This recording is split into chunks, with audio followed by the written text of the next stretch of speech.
और उन 5 स्थानों में एक स्थान जात रूप मदात प्रभो सोने में निवास दिया। अभी हम इसका विस्तार करेंगे, बस ये कुछ व्यास बैठे हैं सन्मुख, उनको बता रहे हैं।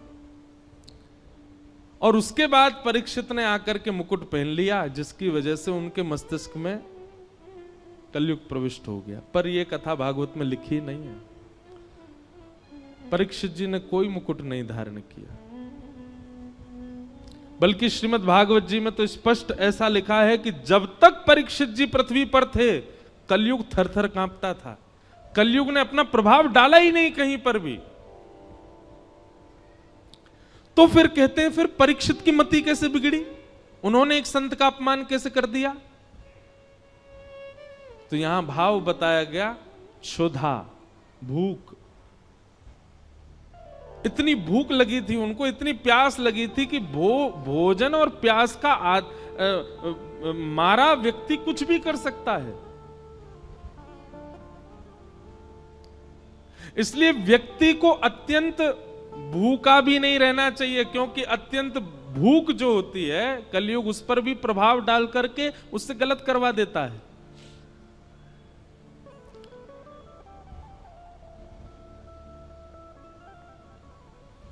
दो लोगों को भगवान नहीं मिलते।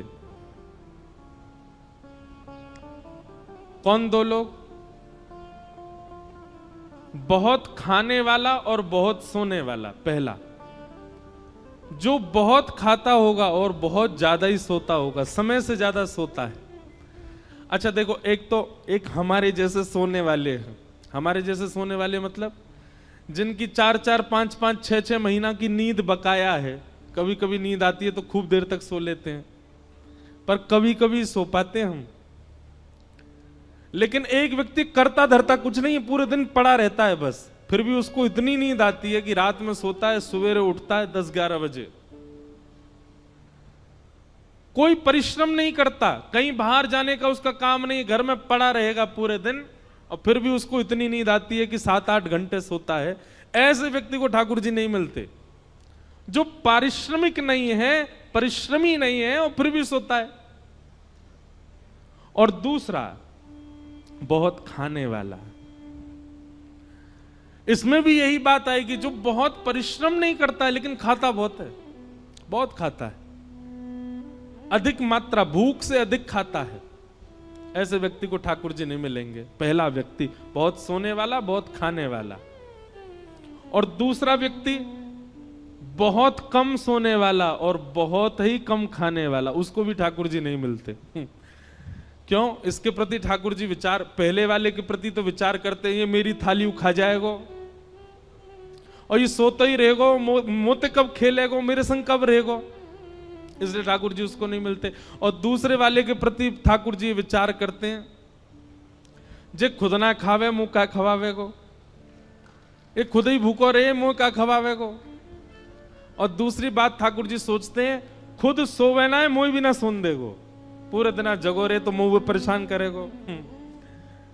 हमारे ब्रज के संत कहते हैं, बहुत कम खाना और बहुत कम सोना, बहुत ज्यादा खाना और बहुत ज्यादा सोना, दोनों ही भगवत मिलन में बाधा हैं। मध्यस्थ रहो, मध्यम रहो। अब आप कहोगे ये मध्यस्थ कैसे पता चले, मध्यम कैसे पता चले? निद्रा कैसी हो? इतनी निद्रा हो जाए कि पूरे दिन फिर भले ही लेटने को भी ना मिले तो भी काम चल जाए। इतनी निद्रा लेने वाला व्यक्ति और पूरे दिन फिर परिश्रम कर सके, ठाकुर जी से मिलने के लिए परिपक्व है। और इतना भोजन करे कि उससे आलस्य ना आवे, ऐसा व्यक्ति भी ठाकुर जी से मिलने के लिए परिपक्व है। अपच ना हो, इतना भोजन करे बस, ऐसा व्यक्ति भी ठाकुर। और भैया कछु तो खुद भी अपने आप भी समझ जाए करो, जीवन में कितना सोना चाहिए, कितना खाना चाहिए, इसका थोड़ी व्यवस्था बनाओ और उस अनुसार ठाकुर जी के मिलन के लिए चलो। तो परीक्षित जी महाराज एक दिन विचरण कर रहे थे और विचरण करते हुए उनको कलयुग मिला, जो कि वृषभ यानी कि धर्म के 3 पैर काट चुका था, चौथा पैर काट रहा था। धर्म के 4 चरण हैं, सत्य, दान, दया और पवित्रता। कलयुग में केवल 1 पैर बचा है धर्म का, वो है सत्य। दान, दया और पवित्रता तो खत्म हो चुके हैं। कलयुग में दान नहीं करता व्यक्ति, दिखावा करता है। कलयुग में दया नहीं करता व्यक्ति, एहसान करता है। कलयुग में पवित्र नहीं रहता व्यक्ति, केवल पवित्रता का आडंबर करता है।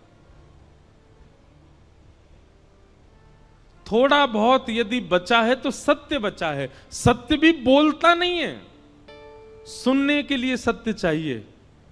दूसरे से भले ही झूठ बोले पर अपने लिए उसको सत्य चाहिए, इतना सत्य बचा है बस। और कलयुग उस चौथे पैर को भी काट रहा है, सत्य को। तभी परीक्षित जी महाराज पहुंच गए, कलयुग को पकड़ लिया, जान से मारने लगे, चरणों में गिर गया, महाराज मुझे स्थान दे दीजिए। तब 4 स्थान प्रदान किए, द्यूतम, पानम, स्त्रिय, सूना, ये 4 स्थान पहले प्रदान किए। जुआ, मदिरा पान, भक्ष भक्ष सेवन, पर स्त्री पर पुरुष गमन और हिंसा, लड़ाई झगड़ा, कलेश, इसमें कलयुग का निवास। कलयुग ने पुनश्च याचना की, बोले कि महाराज मेरा परिवार बड़ा है, 1 स्थान और दे दो। तो उसको जात रूप मदात प्रभो, अनीति से कमाया गया धन,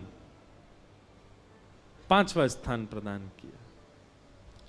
इन 5 स्थानों पर बहुत सावधान रहा कीजिए। कभी भी जुआ में नहीं खेलना है। जुआ का मतलब क्या होता है? धन को दांव पर नहीं लगाना है। यह शर्त लगाना भी एक प्रकार का जुआ है, नहीं लगाया कीजिए। भैया सीधी बात है, किसी की पत्नी को दांव पर लगा दोगे, पति छोड़ेगा आपको? और वो भी पति कौन है? जगत नियंता, जगदाधार, जगदीश्वर, त्रिलोकीनाथ, उनकी पत्नी है लक्ष्मी। आप लक्ष्मी को दांव पे लगा दोगे, नारायण प्रसन्न रहेंगे आपसे। भागवत जी में वर्णन है कि जुआ खेलने वाला व्यक्ति लक्ष्मी को असद स्थान पर प्रयोग करने वाले व्यक्ति से पंचदेव सदैव नाराज रहते हैं।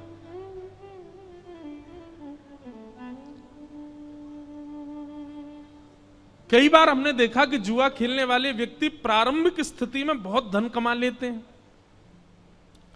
बहुत ऐश्वर्य भोग लेते हैं, सब सुख संपत्ति होती है। एक बात याद रखिएगा बंधुओं, बहुत ध्यानपूर्वक सुनो।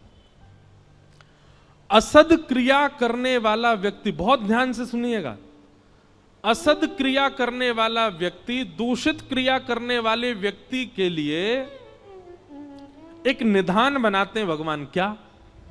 जैसे भगवान दिखते हैं कि गलत कर रहा है, तो उसके इस जन्म के एवं उसके आगामी जितने जन्म हैं एवं पूर्व के जन्मों के जितने भी पुण्य हैं, जितने भी सुख हैं, जितनी भी समृद्धियां हैं, सब एक साथ ठाकुर जी उसको देख करके भुगवाते हैं। जल्दी इसका कोटा खत्म करो, जल्दी जल्दी इसको खवाओ। समझ में आई बात? थोड़ा और समझो। मान लीजिए कोई व्यक्ति है और वो गलत काम करता है, पाप करता है, वो सब क्रिया करता है जो वेद विरुद्ध है।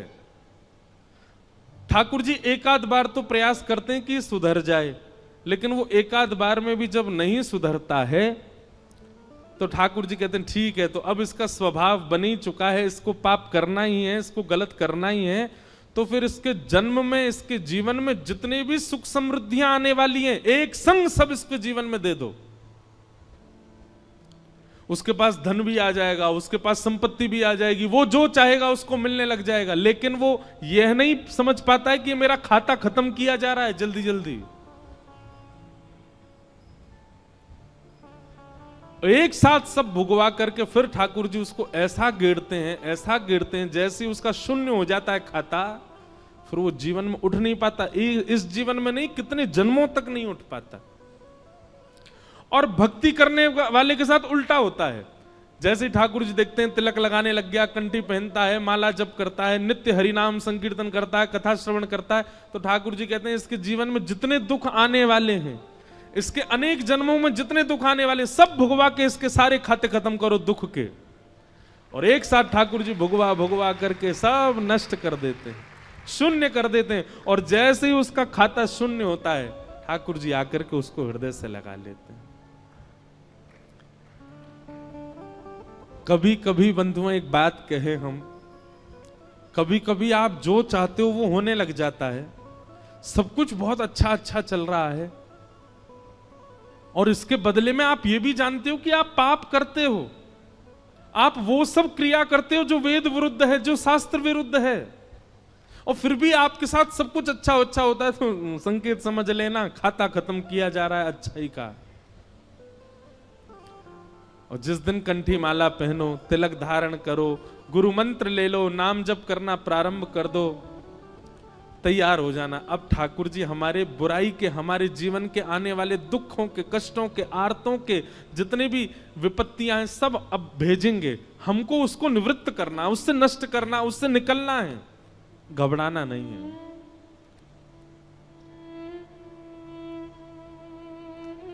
क्योंकि कई बार लोग मिलने आते हैं तो मुझसे कहते हैं कि वो देखो महाराज जी इतना पाप करता फिर भी उसके जीवन में इतनी प्रसन्नता। अरे आपको नहीं पता है, उसका खाता खत्म हो रहा है अच्छाइयों का।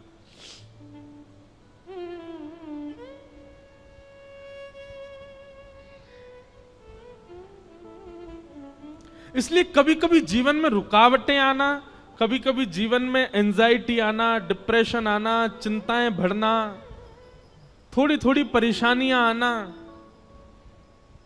इनसे समझा करो कि नहीं हमारा जीवन ठीक चल रहा है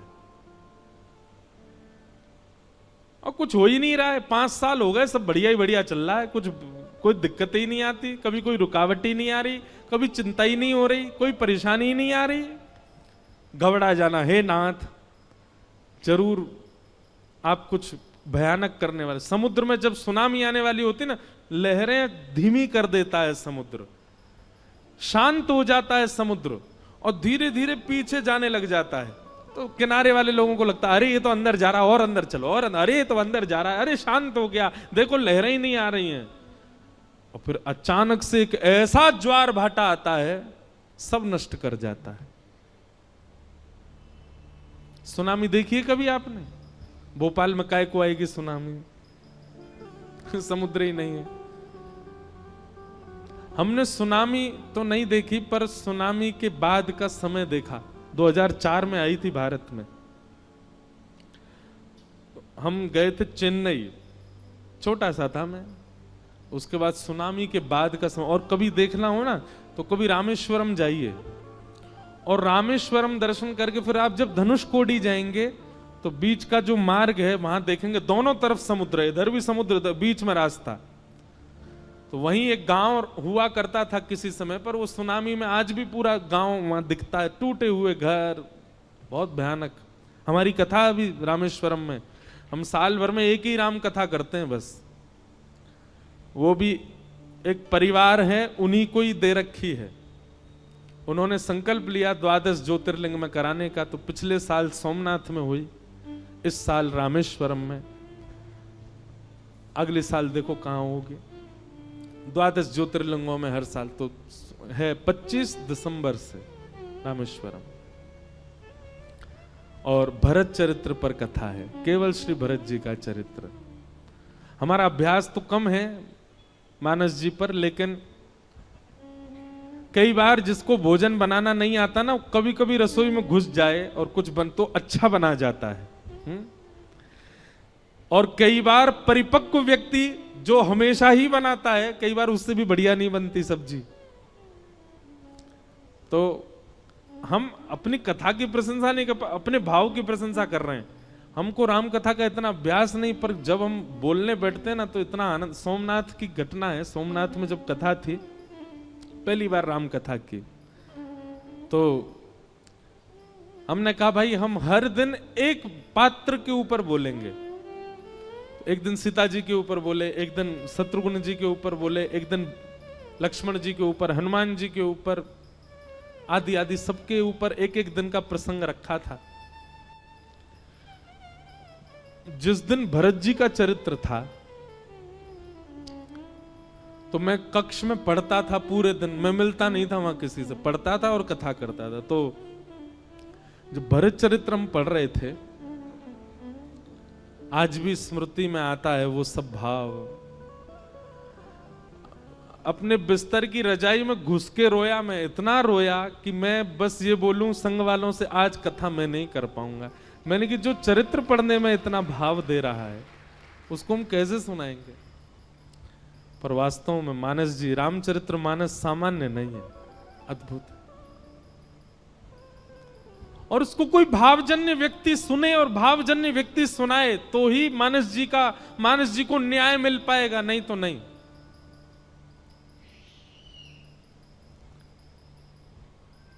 तो कहां से कहां बात पहुंच गए, सुनामी से रामेश्वरम से धनुषकोडी से मानस जी से सोमनाथ, पूरी भारत यात्रा करवा लाए आपको। तो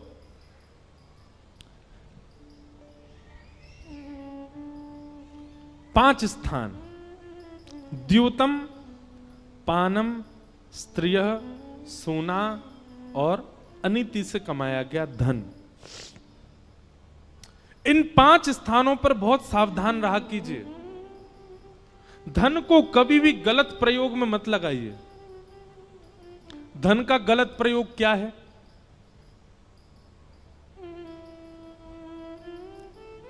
आपके धन देने से अगर किसी जीव की हिंसा हो रही है, वो गलत है। आपके धन देने से किसी के आत्मसम्मान पर बात जा रही है, किसी का परिवार नष्ट हो रहा है, वो गलत है। आपके धन देने से कोई व्यक्ति व्यसन की ओर अग्रसित हो रहा है, वो धन का गलत व्यय है। आपके धन देने से गलत व्यक्ति अपने सही मार्ग को छोड़ करके गलत मार्ग पर जा रहा है, वो धन का व्यय गलत है। कुपात्र दानाच भवेत् दरिद्रम दरिद्र भावेन करोति पापम पाप प्रभावा नरकम प्रयाते पुनर्दरिद्री पुनरेव पापी।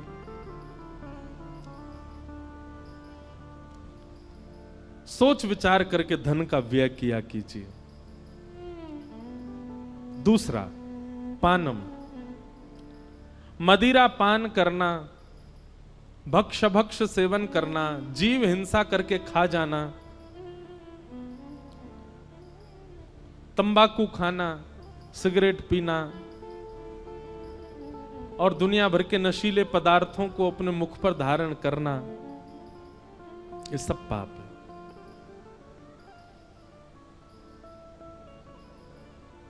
आप तांबूल सेवन कर सकते हैं। तांबूल मतलब सुपारी प्रसाद की ले सकते हो, पान खा सकते हो, मीठा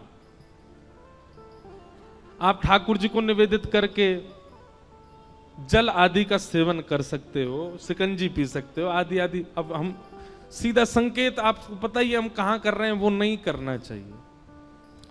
कई जगहों पे तो भगवान का प्रसाद बता करके भी कह दिया जाता है कि इसको ले लीजिए, ठाकुर जी का प्रसाद है।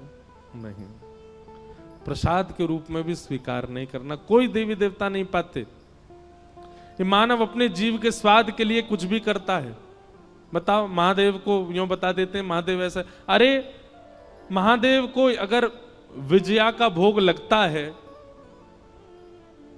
तो महादेव और भी तो बहुत कुछ भोग लगाते हैं, वो भी लगाओ। महादेव तो विष का भी भोग लगाते हैं। महादेव तो नीलकंठ भी हैं, महादेव तो गले में सर्प पहन के भी रहते हैं, महादेव तो हिमालय -30 डिग्री सेल्सियस में बागंबर पहन के रहते हैं। वो सब करके दिखाओ ना जो महादेव और भी करते हैं। देवताओं की तुलना में फिर वो सब क्रिया नहीं करनी चाहिए जिससे आपके जीव के स्वाद या आपकी मनवांछित इच्छा पूरी हो रही हो। पाप लगेगा। सही बता रहे हैं, जो महादेव का नाम लेकर के जीवन भर नशा करता है, उसकी मृत्यु के बाद शमशान से ही त्रिशूल लेके भागते होंगे महादेव उसके पीछे। बोलो तुझे बताऊं मैं, पहले मेरे नाम पर जाने क्या क्या करके आया। ये क्यों नहीं सुना तूने कि महादेव 24 घंटा राम नाम ध्वनि के चिंतन में रहते हैं? वो क्यों नहीं किया? महादेव पार्वती जी को बैठा बैठा करके कथा सुनाते हैं, अमर कथा सुनाते, ये क्यों नहीं किया तेने? महादेव ने अपनी जटा से पूरे विश्व को पवित्र करने वाली गंगा जी को प्रकट करके, आई तो वो ब्रह्मलोक से हैं, आई तो वो विष्णु लोक से हैं, पर महादेव के जटा से ही तो पृथ्वी पर आई है। महादेव जैसे उच्च कोटि के बन तो जाओ।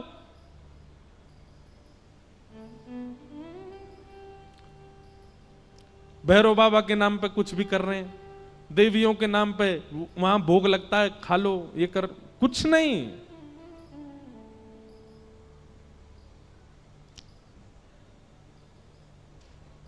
व्यसन प्राधान्य जो देवों को पूजते हैं ना, और देवताओं की पूजा के बाद फिर व्यसन को अपने उपभोग में लेते हैं। ठीक है, कहीं पर विधान है कि देव को अर्पित करना है, किसी के गणों को अर्पित करना है, लेकिन उसके प्रति आपकी भावना फिर क्या, वो प्रसाद रूप में हम भी ले लें, इसका परिणाम अच्छा नहीं होगा।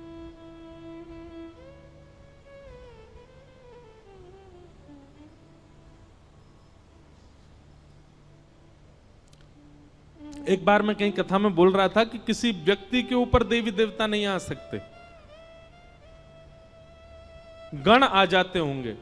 भैया सीधी बात है, प्रधानमंत्री किसी व्यक्ति को विशेष को परेशान नहीं करता, उसके नीचे रहने वाले, नीचे बैठने कुर्सी वाले परेशान कर देते होंगे।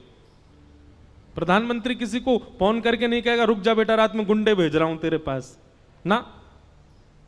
उसके नीचे बैठने वाले, जिनकी बातें प्रधानमंत्री को पता ही नहीं है कि वो कहां क्या करते हैं, वो परेशान करते हैं।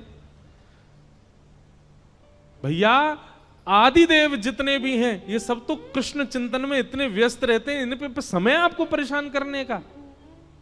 उनके नीचे जो छोटे छोटे गण बैठे रहते हैं वो जरूर परेशान कर देते होंगे। कभी देवी देवता आपको परेशान नहीं करते, आपके ऊपर नहीं आते, आप पर हावी नहीं होते। उनके गण जरूर कोई लीला कर देते होंगे, वो बात अलग है। पर हमको 9 साल हो गए कथा करते करते, हमारे सिर पर क्यों नहीं आ रहे देवता? विवाह के पश्चात एक पतिव्रत धारण करो, और उसमें करना कुछ ज्यादा नहीं है, केवल एक ही काम करना है। क्या? जिससे आपके 7 फेरे हुए हैं, जिससे आपका पाणी ग्रहण हुआ है, अब वो सर्वस्व। संसार का सबसे बड़ा व्रत यही है।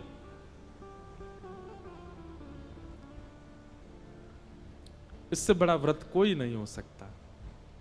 और जिसने ये व्रत पूर्ण रूपेण पालन कर लिए, वो उसकी सारी एकादशी हो गई, उसके सारे मंगलवार हो गए, उसके सारे सोमवार हो गए, उसके सारे प्रदोष हो गए।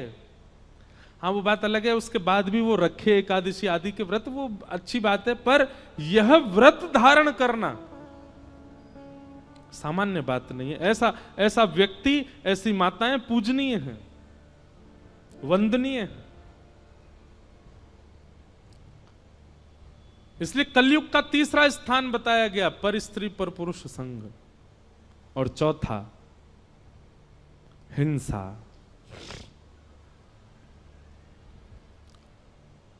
अगर आपको पता है कि कोई ऐसी बात हुई है कि सामने वाला मुझसे कुछ गलत बोलेगा, आपको प्रयास करना चाहिए कि अपनी गलती स्वीकार करके आप उस बात को समाप्त करो। पर मानव का स्वभाव कैसा होता जा रहा है, गलती करके जब पकड़ा जाता है तो उल्टा और लड़ता है कि नहीं मैंने ऐसा नहीं किया। व्यक्ति जब अपनी गलती को छुपाने के लिए युद्ध करता है, लड़ता है, वही कलेश बन जाता है, वही फिर लड़ाई बन जाता है, वही झगड़े में परिवर्तित हो जाता है। हमारे महाराष्ट्र के बहुत बड़े संत हुए विनोबा भावे, वो कहते थे मानव का सबसे बड़ा सद्गुण क्या है। उनसे किसी ने पूछा कि मानव का सबसे बड़ा सद्गुण क्या है, तो विनोबा भावे कहते हैं अपने अवगुण को स्वीकार करना, ये सबसे बड़ा सद्गुण है। जिस व्यक्ति के अंदर स्वीकारीकरण नहीं है, उस व्यक्ति के अंदर एक नहीं अनेक अवगुण होंगे। लेकिन जो स्वीकार कर लेता है कि हाँ ये मेरा अपराध है, मेरी गलती है, ये मुझसे हुआ है, समझ जाना कि वो व्यक्ति सद्गुण युक्त है, उसके अंदर और भी गुण आ सकते हैं। और अंतिम कलयुग को स्थान जो प्रदान किया गया वो है बिना मेहनत के कमाया गया धन। अनीति से कमाया धन, उसमें कलयुग रहता है। ये 5 स्थान है, इनसे बचिए। धन को असद जगह मत लगाइए, कुछ भी उल्टा सीधा खाइए पिए मत, पर स्त्री पर पुरुष संग मत कीजिए, हिंसा मत कीजिए, और बिना मेहनत के धन मत कमाइए। ये 5 काम आपने कर लिए, आप किसी तपस्वी से कम नहीं हो। आप कलयुग में रहते हुए भी सतयुगी माने जाओगे, आप कलयुग में रहते हुए भी द्वापर युग के ही माने जाओगे, आप कलयुग में रहते हुए भी भगवत प्राप्ति कर लोगे। इन 5 क्रियाओं से बचो।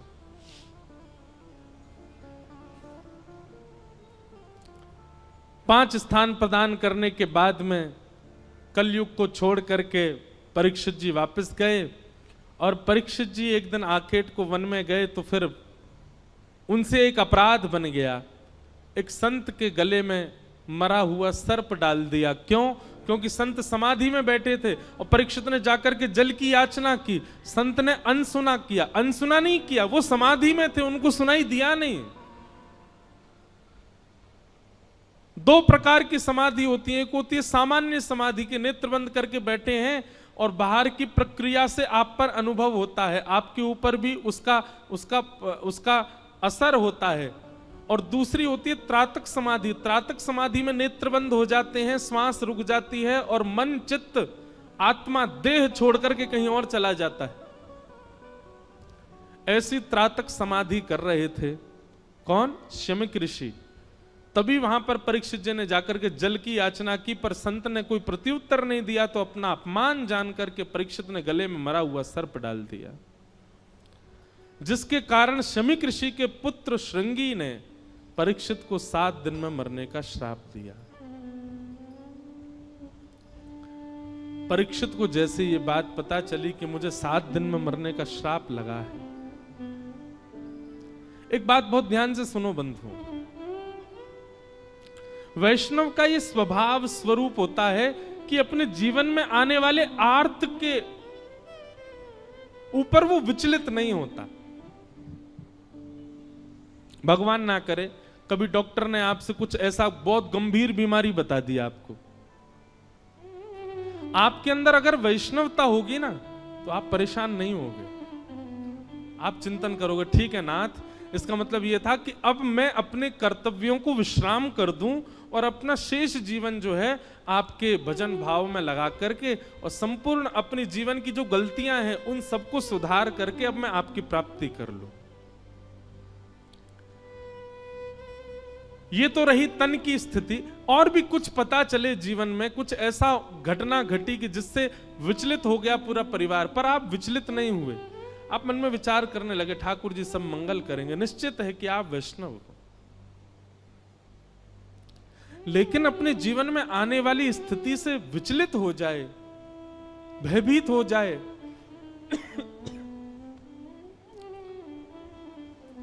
हाथ पैर मारने लगे, क्या करूं क्या करूं, तो याद रखना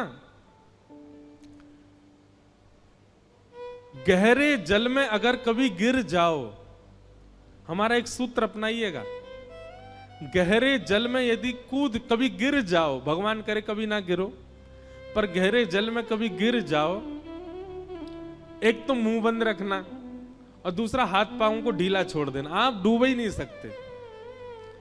डूबता वही है जो हाथ पैर चलाता और मुंह खोल के रखता है। ठीक वैसे ही संसार की विषम आपत्ति में जब गिर जाओ, एक तो मुंह बंद रखना, मुंह मत खोलना, और दूसरा हाथ पैर बहुत मत मारना। इससे फोन कर, उससे फोन कर, इससे बात कर, ये नेता को फोन करो, अरे वो डीएम साहब को फोन करो, इनसे करवाओ, ये करवाओ। आप विचलित हो ही जाओगे। हम अपनी एक घटना बताएं, अभी की बिल्कुल 2 दिन 4 दिन पुरानी घटना। हम जिस दिन भोपाल आ रहे थे, हमारी शाम 7 बजे की फ्लाइट थी, तो 3 बजे क्या नाम है, फरीदाबाद में एक इंटरव्यू था। तो हमने कहा इंटरव्यू देंगे, सीधे एयरपोर्ट जाएंगे, लेकिन दिमाग से ये निकल गया कि 5 बजे तो ऑफिस टाइम होता है, दिल्ली में भयंकर जाम होता है। अच्छा, इंटरव्यू होते होते जो साहब जी हमारा इंटरव्यू ले रहे थे, वो ऐसे लीन हो गए इंटरव्यू में कि उनके आंखों से तो अश्रु निकले और समय बढ़ता है। वो कहे एक प्रश्न और, एक प्रश्न और। मैंने कहा भैया मेरी हवाई जहाज छूट जाएगा। बोले एक प्रश्न और। इतना देर तक हो गया कि फिर हम भागे। अब भागे तो महाराज हवाई जहाज हमारा छूटने को। अब संग में जो 2-3 भैया थे, कोई कहे ट्रेन बुक करा दें, कोई कहे सुबह की फ्लाइट बुक करा दें। और प्रसन्न मैंने कि कुछ नहीं, चलो एयरपोर्ट पहुंच जाएंगे, देखेंगे, मिल गया तो बढ़िया, नहीं तो कोई भोपाल दूर है क्या, गाड़ी से चले जाएंगे। उनके मन में बार बार आवे नहीं नहीं कुछ तो करना है। एक पंडित जी लगे टिकट देखने, राजधानी में 2 सीट खाली हैं, उसमें 3 सीट खाली। अभी हवाई जहाज में 1.5 घंटा है, लेकिन ट्रैफिक इतना था कि पहुंच ही नहीं पाएंगे।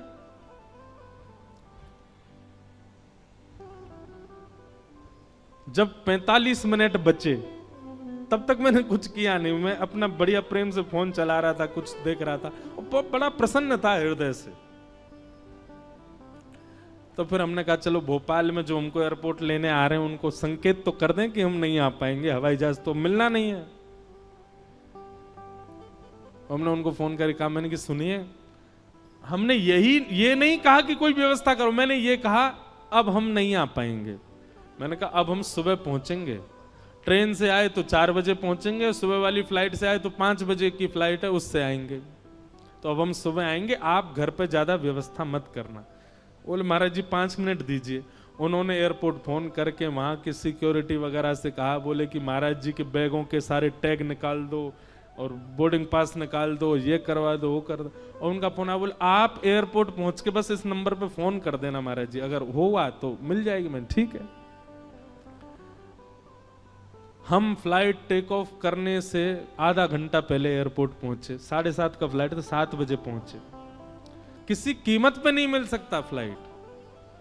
जैसे ही वहां पहुंचे हमने वो नंबर फोन किया तो वो सिक्योरिटी वाले बाहर ही खड़े, वो जल्दी आओ, लेके भगा के सीधे हवाई जहाज में बैठाया, सब सामान धरवा दिए और अंदर पहुंच के हमने की बेमतलब इतनी चिंता करे। देखो बिल्कुल चिंता नहीं करी हमने, ने को हाथ पांव नहीं चलाए, फिर भी हवाई जहाज मिल गया। तो एक सामान्य बात बता रहे हैं। और निश्चित है अगर 20 जगह फोन करते, अब हवाई जहाज से तो आने जाने लगे रहते हैं, तो एयरपोर्ट में भी 5-6 लोग जानकार हैं, उनको भी फोन घुमा, इसको भी फोन घुमा, इंडिगो वाले को भी फोन कर दो, एयर होस्टेस को भी फोन कर दो, उसको भी कह दो, निकल ही जाना था। वो कुछ नहीं किया, बैठे रहे। ऐसे ही जीवन में भी करो। तन की पीड़ा आवे, मन की पीड़ा आवे, बौद्धिक पीड़ा आवे, पारिवारिक पीड़ा आवे, एक तो मुंह बंद रखो और दूसरे हाथ पांव कम चलाओ, नहीं डूबोगे। और हाथ पांव भी चलाए, मुंह भी खोला, सब पानी भीतर घुस जाएगा, डूब और जाओगे। तो इसलिए भैया ये सूत्र है, इसको समझ लीजिएगा। परीक्षित परेशान नहीं हुए। परीक्षित जी महाराज ने विचार किया कि अब श्राप तो लग गया है, इसका कुछ निदान नहीं। अब मैं जाऊं ब्रह्मा जी के पास, मैं जाऊं ऋषियों के पास, सबसे जाके कहूं मेरा श्राप हटाओ, कुछ नहीं होने जाने वाला। देव भी अपने श्राप को नहीं हटवा पाते, तो मैं तो सामान्य जीव हूं, तो श्राप के लिए मैं गुहार लगाने जाऊं, मैं प्रार्थना करने जाऊं, उससे कोई काम नहीं बनने वाला। बल्कि ये श्राप 7 दिन का जो मिला, इस 7 दिन को मैं उपयोग कर लूं।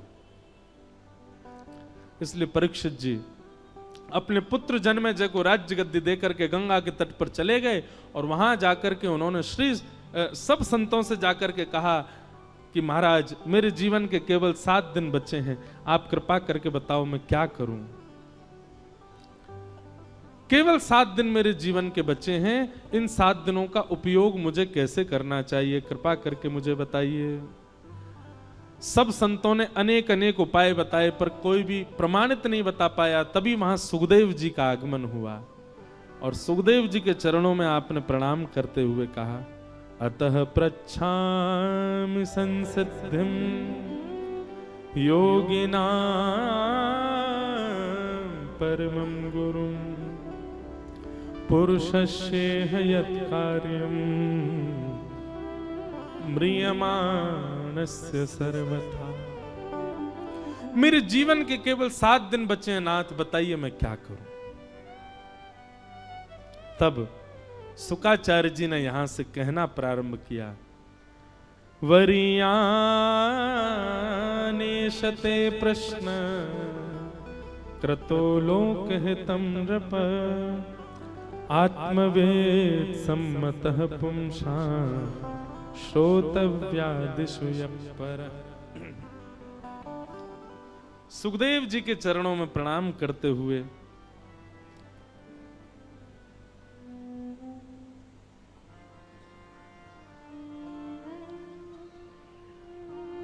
परीक्षित जी महाराज प्रार्थना करते हैं, हे नाथ, मेरे जीवन के केवल 7 दिन बचे हैं, मैं क्या करूं, कृपा करके मुझे बताओ। दूसरी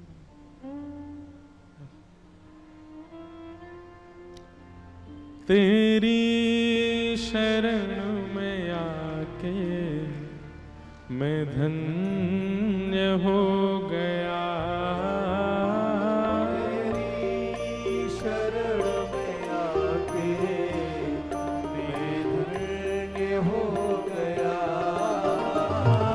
श्री परीक्षित जी महाराज सुखदेव जी के चरणों में निवेदन करके गा रहे हैं।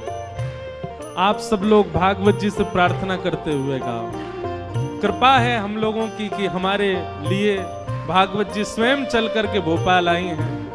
हमें यह सुंदर ज्ञान यहाँ घर बैठे प्राप्त हो रहा है, इसलिए भागवत जी से प्रार्थना करते हुए आप सब लोग गाओ।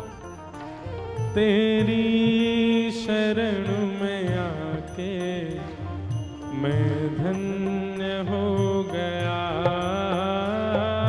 तेरी शरण में आके मैं धन्य हो गया, ओ तेरी शरण में आके मैं धन्य हो गया,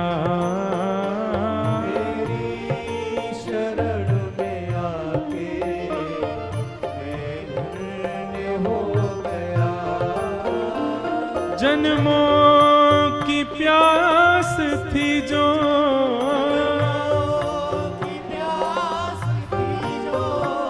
जन्मों की प्यास थी जो,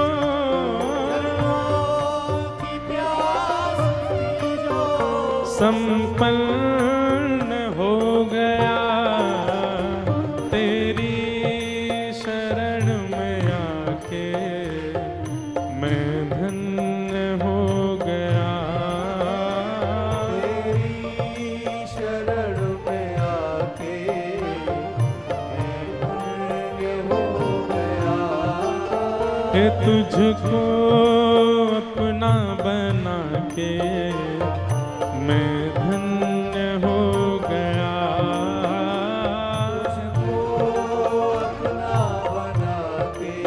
करताल बजा के गाओ, श्री राधा रमण लाल की।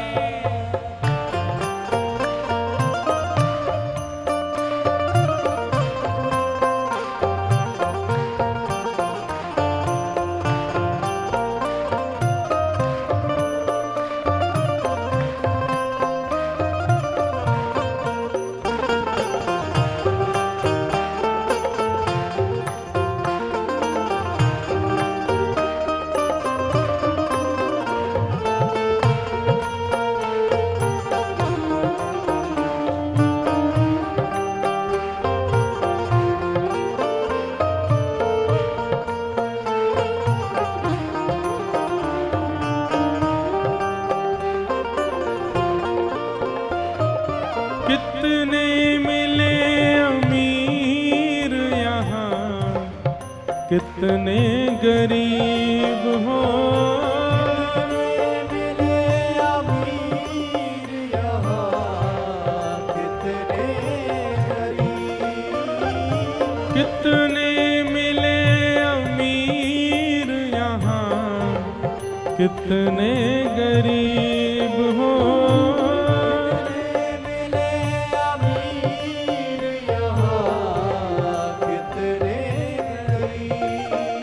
पर आप मिल गए तो, पर आप मिल गए तो, पर आप मिल गए तो, पर आप मिल गए तो धनवान हो गया,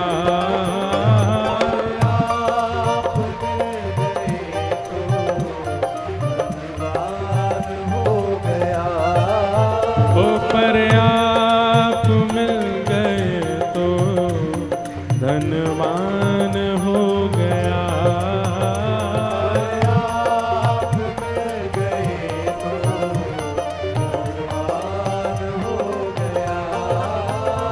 जन्मों की प्यास थी जो,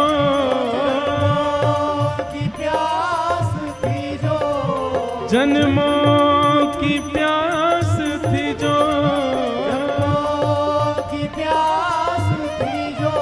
संपन्न हो गया तेरी शरण में आके मैं धन्य हो गया।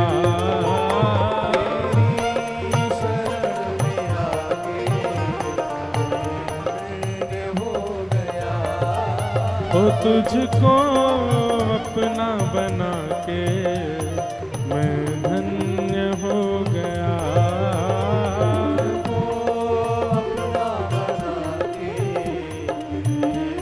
श्री राधा रमण लाल की।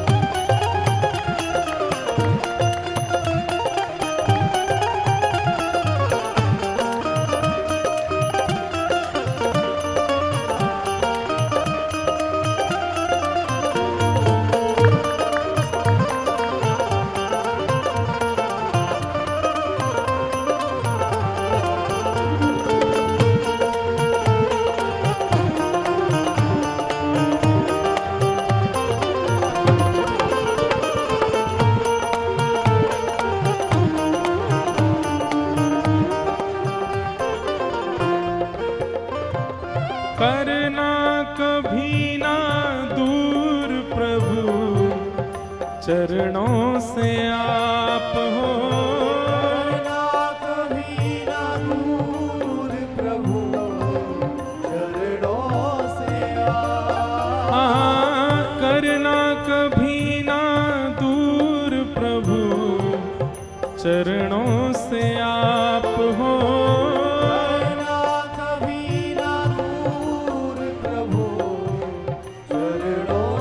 क्यों? ओ चरणों के ही सहारे, चरणों के ही सहारे, चरणों के ही सहारे, चरणों के ही सहारे मैं भव पार हो गया।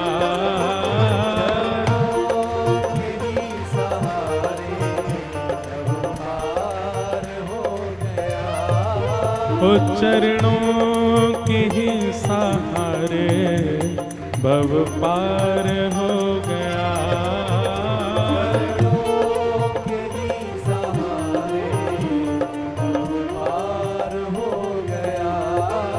हाँ जन्मों की प्यास थी जो,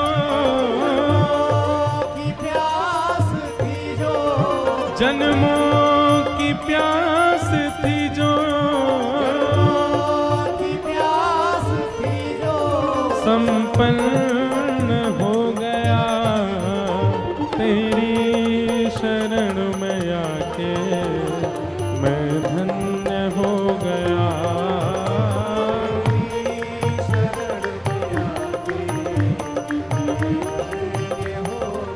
राधा रमण प्यारो राधा रमण जय जय राधा प्यारो राधा। ओ जय जय राधा रमण प्यारो राधा रमण। ओ मेरो राधा रमण प्यारो राधा रमण। ओ मेरो राधा रमण प्यारो राधा रमण। ओ जय जय राधा रमण प्यारो राधा रमण। ओ मेरो राधा रमण प्यारो राधा रमण।